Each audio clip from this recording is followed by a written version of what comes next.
Welcome back to the She's Crafted to Thrive podcast.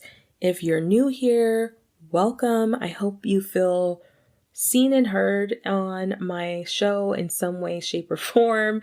And if you've been around these parts of the show, welcome back. I am really excited about this episode. Before I get all the way into talking about it, there is some little bit of tech issues in this recording. I think it was just something going on with the internet, wonky. It happens, but you can still hear the conversation pretty well, and you don't want to miss this one because I'm so excited to have this cancer warrior, amazing woman, and just a beautiful person inside and out. And when I say, you meet some people and you're like that no matter where they are and what challenges they're going, that they're gonna keep a relatively level head and continue to show that grit and just being really real, but also finding the good things in it. This is Liz. Liz Robertson is that type of person, and I'm so proud of her. She has a really thriving, young, living business, and she does an amazing job of leading her team. She's not just a good friend, she's a spiritual sister. She's also a past client, and I am just so happy that she's in my world, literally just happy in general. And I'm happy she's going to be in your world too, because she has so many golden nuggets throughout this episode of how to manage the emotions and also the feelings and the fear when you're in the thick of it, and then when life is happening outside of that. One of my favorite quotes from what she said today or in this episode is, "I can only do what I can do, and that has to be enough." And I don't know about you. If you're a listener, I would love for you to send me an email at info@crafted2thrive or shoot me a DM in my Instagram. But do you feel like there's always a list of all of the things, and do you walk away from that list feeling defeated? Or do you feel like you did it? You're yeah, I did it, and I did the things that are on that list that are most important, that matter most for me, and I'm okay with that. And for me, that's something I always am working on around a mindset shift. So if you want some support in that in your life, living with chronic illness, running a business, starting a business, growing a business, dealing with the challenges of all the life hurdles that we're experiencing, this is the episode for you. So stay tuned.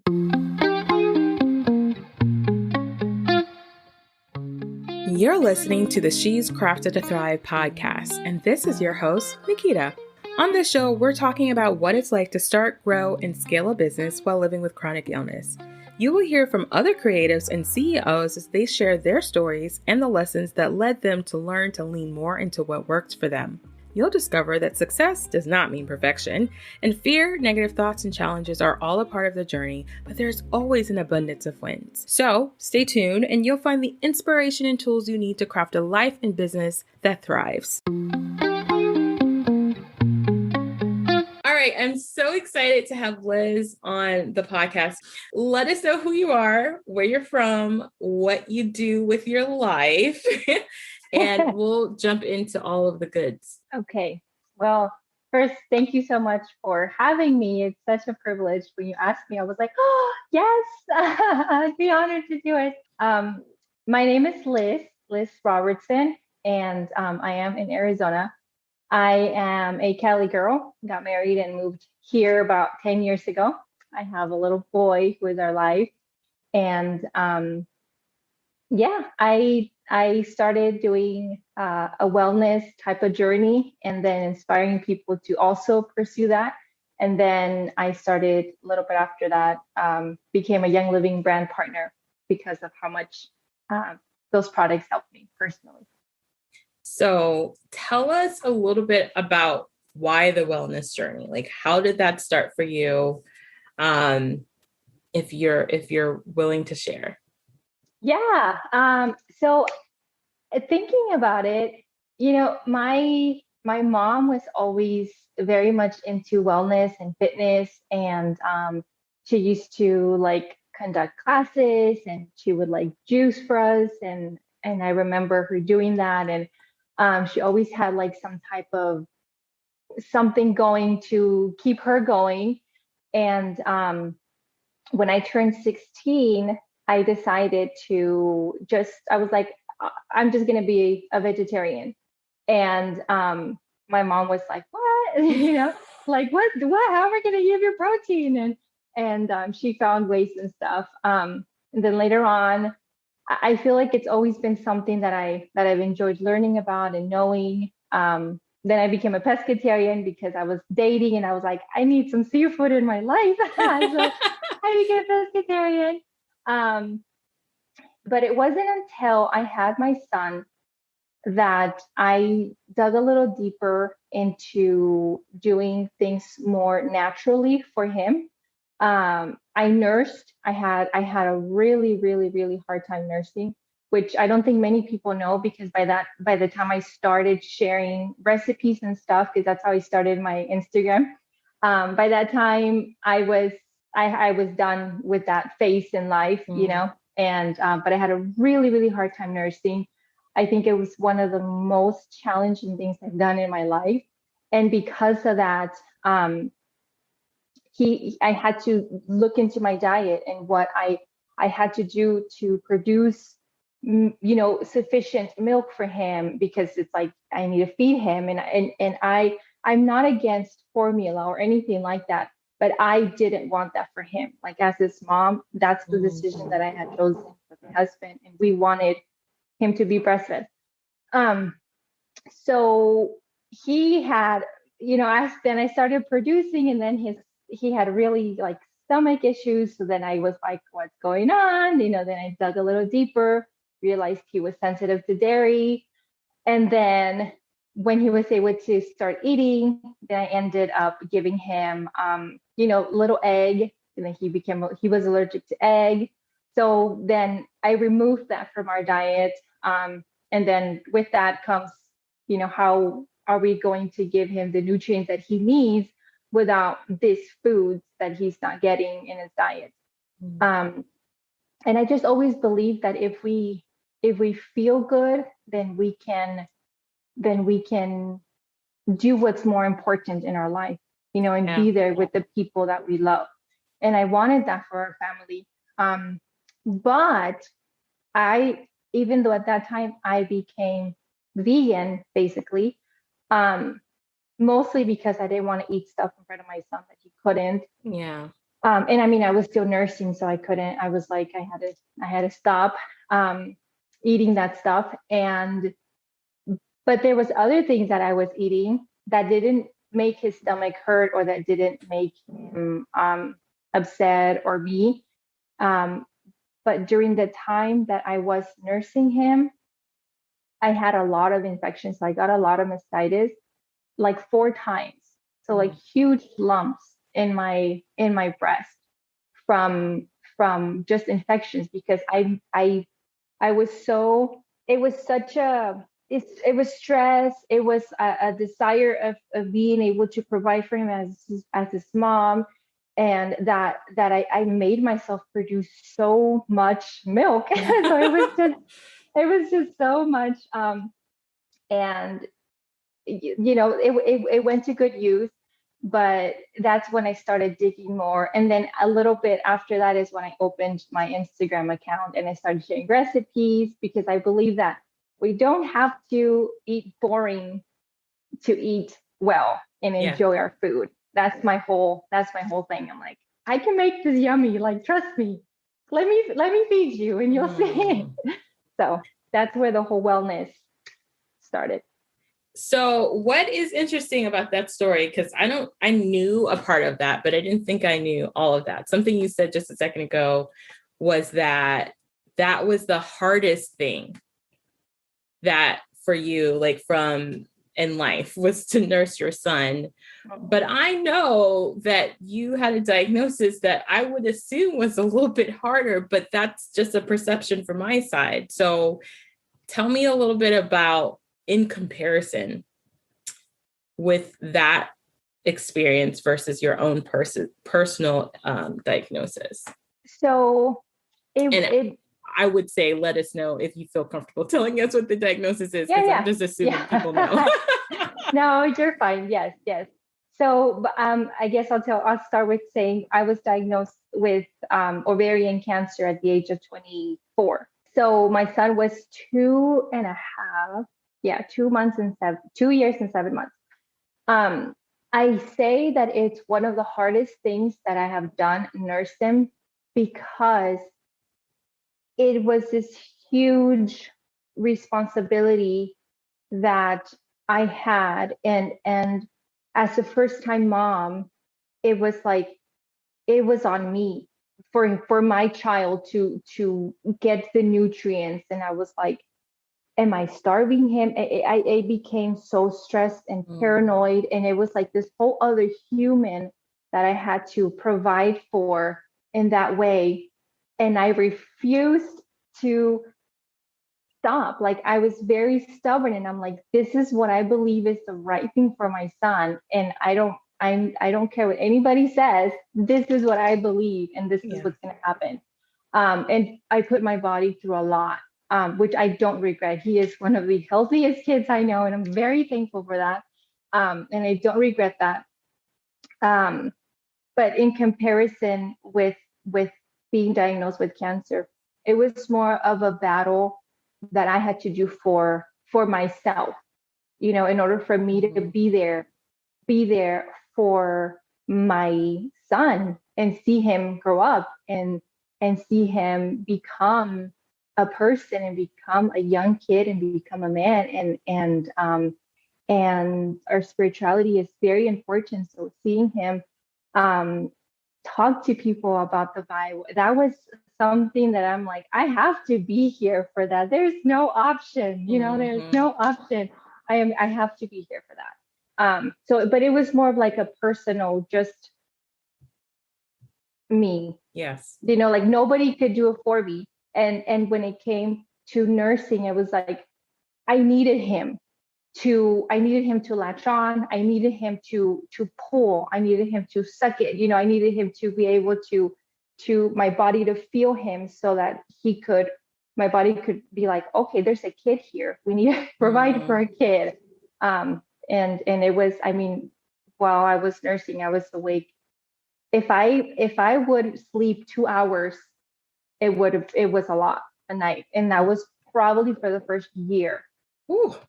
Yeah. So I was nursing, then I was pumping, then I was nursing, then I was pumping day and night, day and night. So it was, yeah. And I mean, cancer is a completely different thing. By that time, he was old enough where his dad his dad helped. I mean, my husband, I'm very, very blessed to have the husband I have. He's always been amazing, and he's helped since day one. I mean, we parent together. Um, but with the cancer, it was more like my body needed to go through it I needed to do it by myself Yeah. in a way, the injections and the treatment and Yeah. the all of that. I needed to do that by myself with my support system, but it was on me. Yeah. It's so different, I think, too, when you're going through health challenges, like in general, that are affecting you, just solely you, our family and our support system. God love them. And they are like, I'm in this with you. We're doing this together. And it's like, well, technically, you're just here with me. You're just here with me. But I appreciate that. That makes a world of a difference. And I do appreciate you sharing that, because I do know there's a lot of women that listen to my show who have children, who have children of their own, and they have had those challenges, and they want so much to provide like a healthy life for them. But also, like, I feel like it's also to be like, when they get older, to show them that they can do anything, even when it's hard, like even when things aren't, super perfect or a certain way that you expected them to be or thought that they should be, you can still succeed, and you can still do the hard stuff, right? So I think that is such an encouraging thing in general. And I also think that same thing serves you in business. Like, it serves you in taking care of the things you need to do when you own your own business, is learning how to be stubborn with some things, and then also learning that, it doesn't always look pretty on the outside, but it's still getting done. Yeah. So let's shift gears a little bit.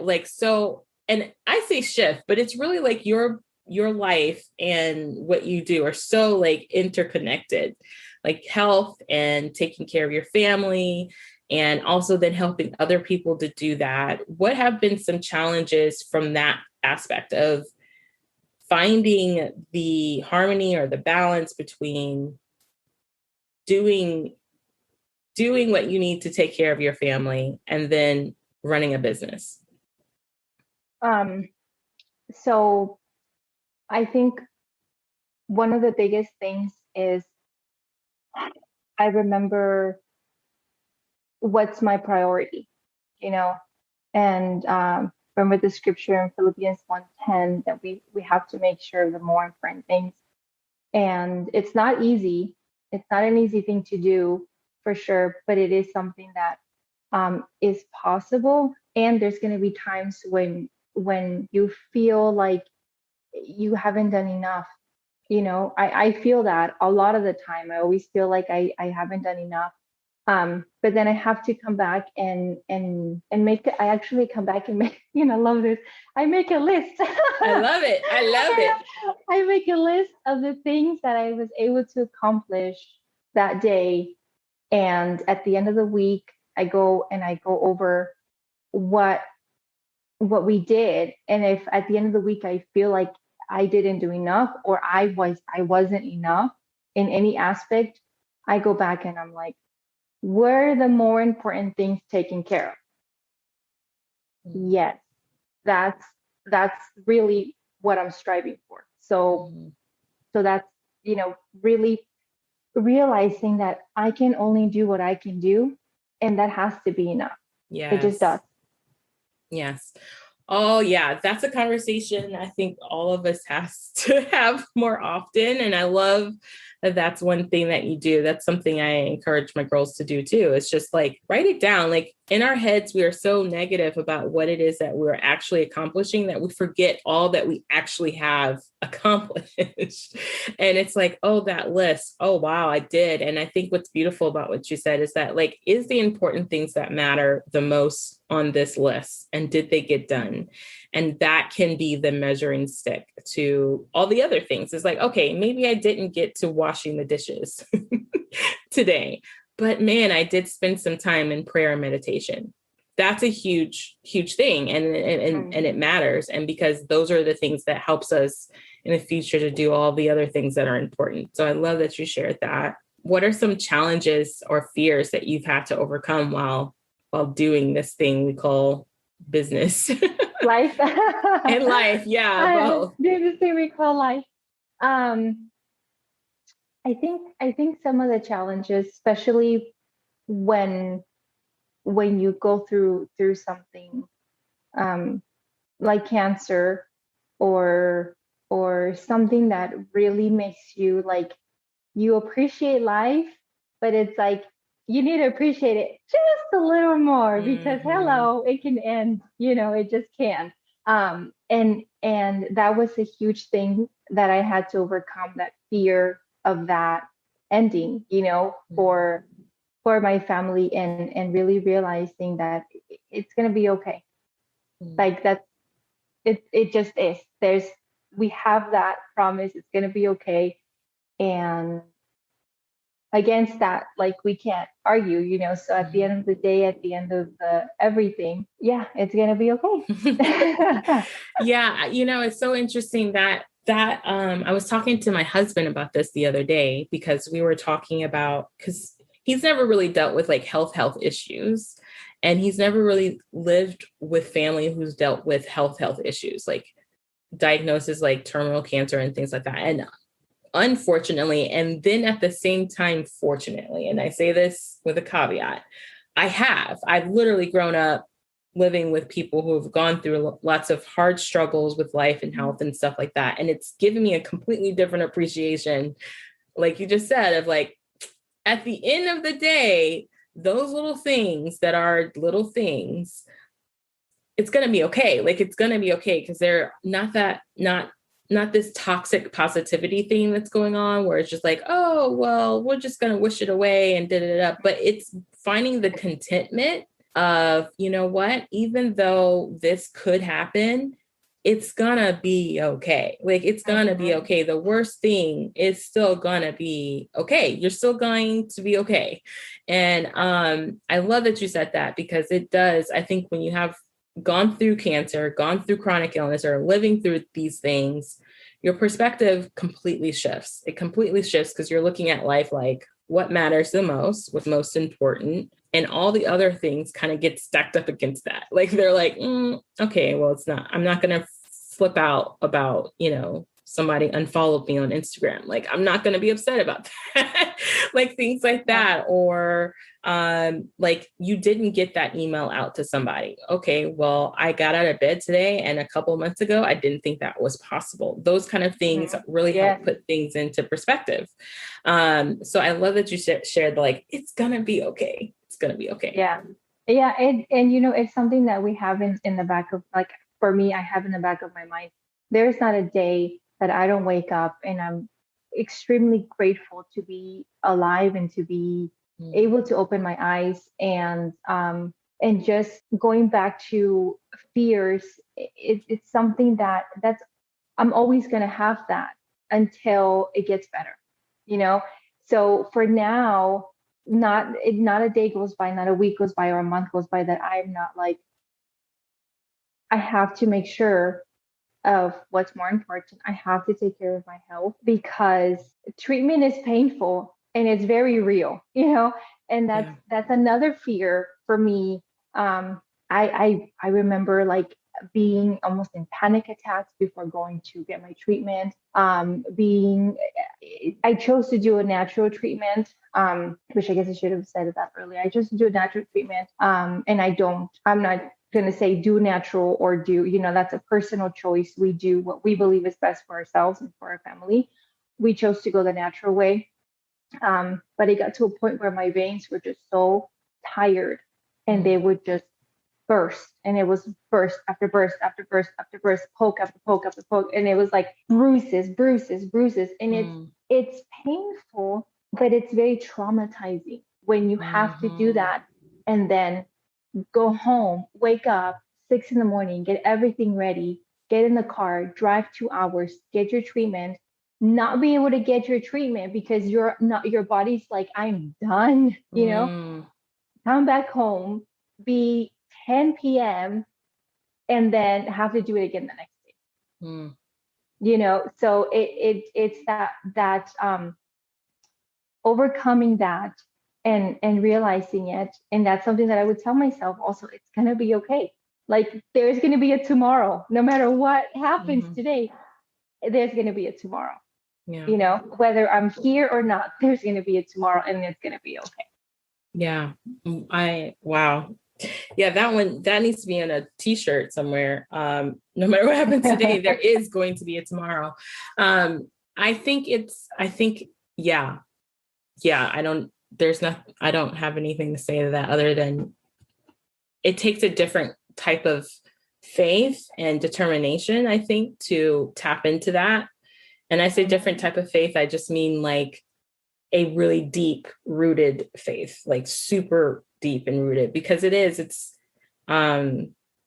said this before in a podcast episode before, like, nobody knows that feeling when you go to bed praying that if you don't wake up tomorrow, that it's going to be okay. Like, nobody, like, unless you've honestly had those prayers multiple times over your life, you don't understand the peace that comes from when you've had those prayers and those conversations until you've gone through it. So all the other things that you go through in life compared to that, like, unfortunately, but fortunately, because it just puts things in perspective, I think, for sure. What is something that you enjoy about what you do now, like for your work and what you do with your business? Because every time you show up on social media, if anybody's going to follow Liz on Instagram, you're going to be like, it's like sunshine and unicorns and rainbows and, like, I don't know, it's just awesome. So what lights you up when you are doing this work?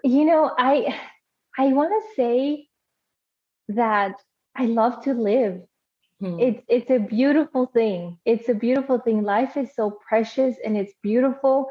And really, if we can't fix something, then why dwell on it? Mhm. The focus on the positive of the day. Not saying that I don't have things going on or that I don't have my struggles or that there's not moments where I'm like, I'm gonna homeschool my kid in bed all Yeah. day today, and that's gonna be me. That's the mom I'm gonna be today, and it's okay to be that. I give myself Mm-mm. that permission because I'm just worn out.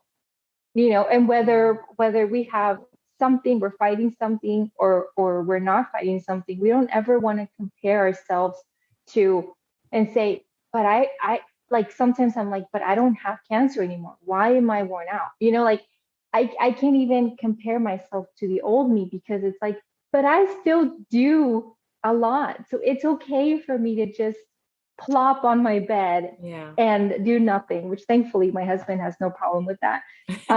Because he appreciates everything I do. So it's like, so when I show up on Instagram, I really like to help people feel that there's so much stuff going around and maybe things that we're dealing with.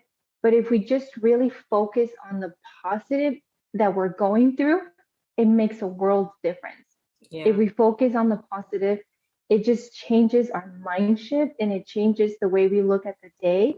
If we start our day, with our prayer and our meditation, and we start our day with our Bible reading, if personally, if I do that with my son, it is a huge difference than when I have to wake up rushed and don't have Oh the yeah. time to do that. And there's times that happens, and you see the contrast. You feel Mhm. the contrast when it does happen that way, and it's like, let's take care of ourselves and focus on the positive. Write down positive things. I've been into affirmations a lot, and writing down and not feeling. Sometimes I feel like we may feel shy or embarrassed Mm. to almost cheer ourselves up, because I know personally I never want to be portrayed, whether to other people or myself, as a haughty person.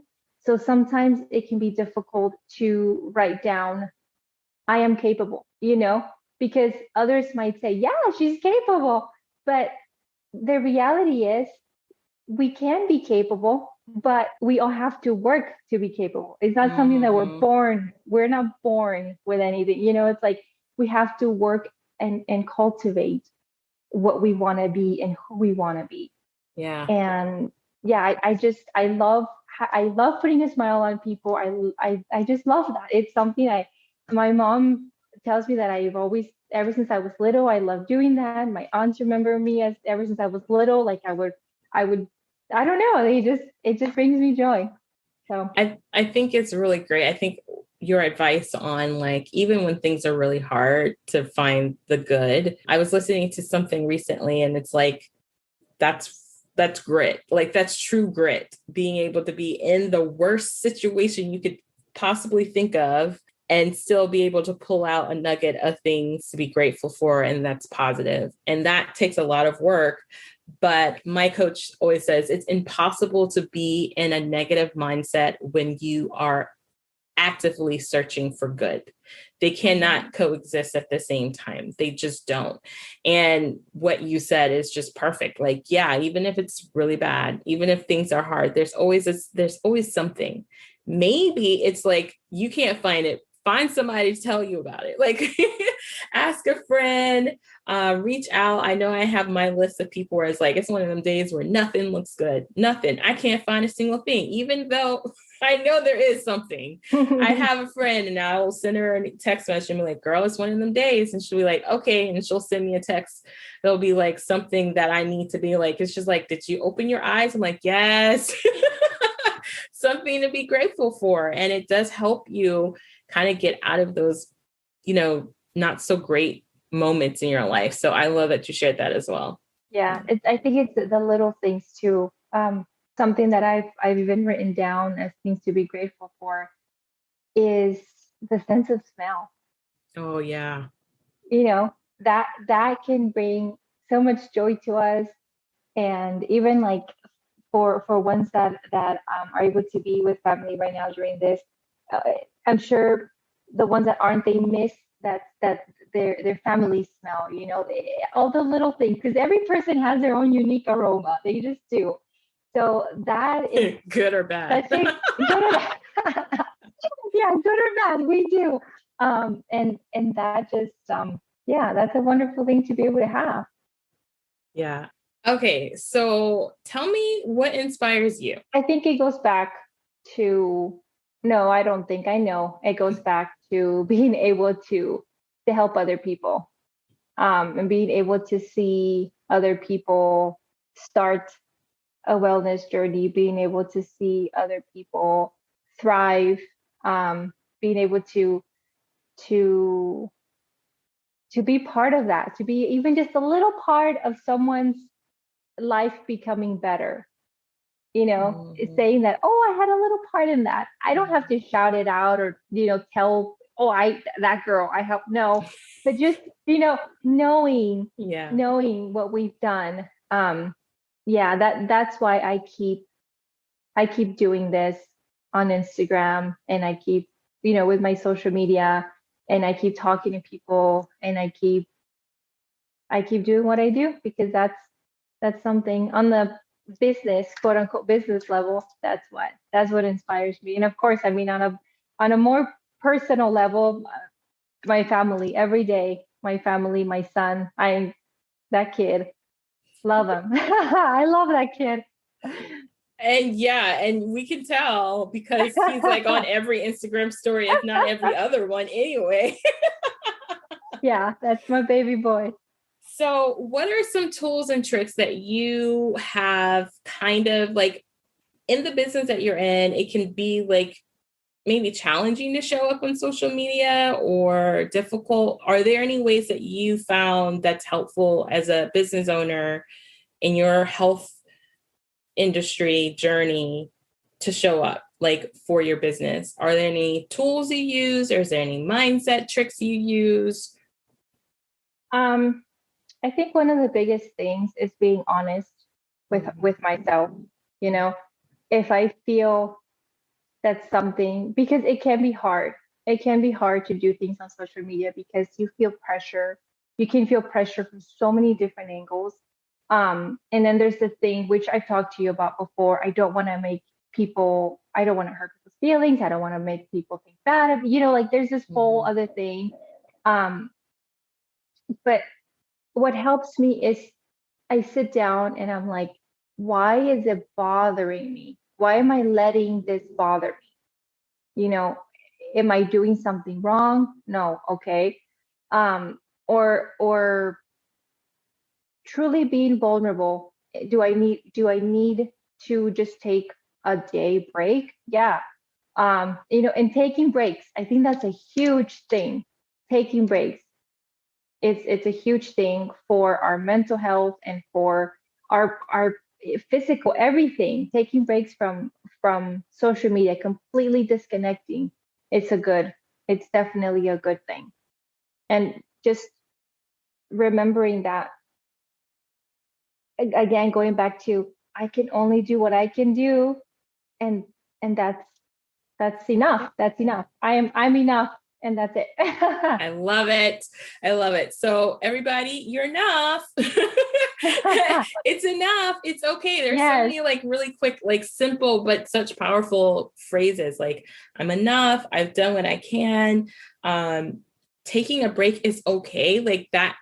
We need to, I feel like in general, I don't think this is just business. I think this is cultural. I think this is um, even some in some ways, depending on how you grew up, like taking a break seems like a bad thing. It's like, Mm-hmm. no, like it's okay to take a break. You have to refresh yourself. You have to take care of yourself mentally. It's the Olympics. If you guys like me, when Liz and I are recording this is around the Olympics, and what's her name? The gymnast has decided to take a break. She's like, you know what? My mental health is more important than the pressure of this game. And so I'm not going to participate in the competition, which is huge for her to say. But what I've really enjoyed watching is like everybody's like, thank you. Someone who is like a human and is big out there saying it's okay to take a break, even at what might have seemed like the craziest time to say it. Like, look, you got to the Olympics. Why are you saying take a break? Like, you're at the Olympics. It's okay. And I think in everyday life, we need to be okay with it's okay to take a break. It's okay to step away from social media. It will probably still be there tomorrow. And I say probably unless it crashes or something, but it's all going to be there. And if it's not, it'll even be better the next time. Like, you know, like wherever you're going, it's like it's better to live life without not taking a break. So live life, take breaks, because if you don't, are you really living life? Yeah. Like, are you really having a life? So it's beautiful. Thank you so much for sharing a bit of your story and your journey with us. I know you were nervous, but you were amazing. Thank you. Thank you for having me. I really enjoyed this. So if anybody wants to support you and like catch up with you and learn more about how they can be more well in their life, food, body, and all that jazz, how can they find you online? Just on Instagram under Lizbeth_Robertson. My name. Perfect. And I'll have that in the show notes, you guys. So thank you again. Thank you. All right, y'all, that's a wrap. Thank you for listening, and I hope this conversation inspired you. Be sure to visit craftedtothrive.com to check out our show notes, connect with our guests, and grab some of those goodies. Join us for the next episode, and in the meantime, remember, yes, you are crafted to thrive.